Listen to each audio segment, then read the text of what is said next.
Just a few miles northeast of Carthage and right off Route 66, you'll find a hidden gem called Red Oak 2. Some call it an art project, others consider it historical preservation. But for the 8 residents who currently live there, it's home. KOAM's Tanya Bach takes us there.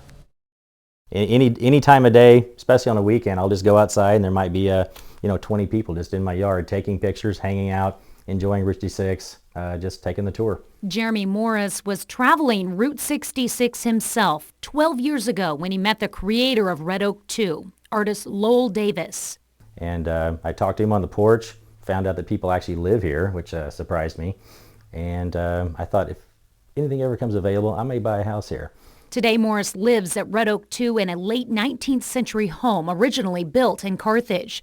It's dubbed the Parsonage simply because it's next to Davis's working church, where there are music jams on Saturday nights and a service every Sunday. Red Oak 2 is actually a sequel community, about 20 minutes west of the original Red Oak. This cemetery, a church, and a few homes are all that really remains of Red Oak, Missouri, the childhood home of Lowell Davis.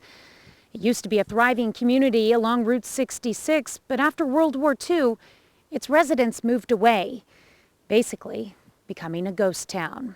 A fate Mr. Davis was not willing to accept. So Lowell decided to, at some point, when he made money off his farm figurines, basically, let's start moving these buildings to my property. I have a whole cornfield that I don't use because I'm not a real farmer, and let's make a farm, let's make a town, and I'll recreate from memory what my town was like, but better. Memories like growing up in the back of his father's general store and attending school in a one-room schoolhouse and outhouses. Back here is one of our 12 outhouses. This is where Lowell used to keep all his civic awards. The current feed and seed store was the first building Davis moved from Red Oak to Red Oak 2 in 1987.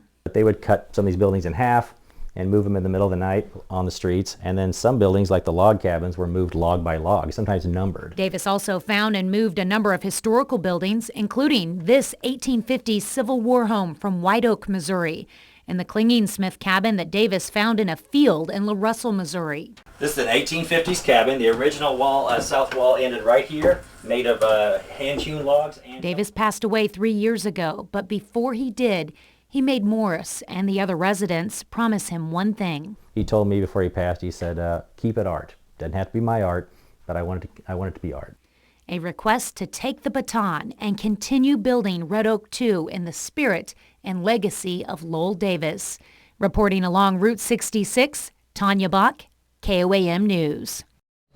The residents of Red Oak 2 are still adding to that community. Tomorrow on KOAM News at 6, learn how the newest arrival was once used to help create Jasper County.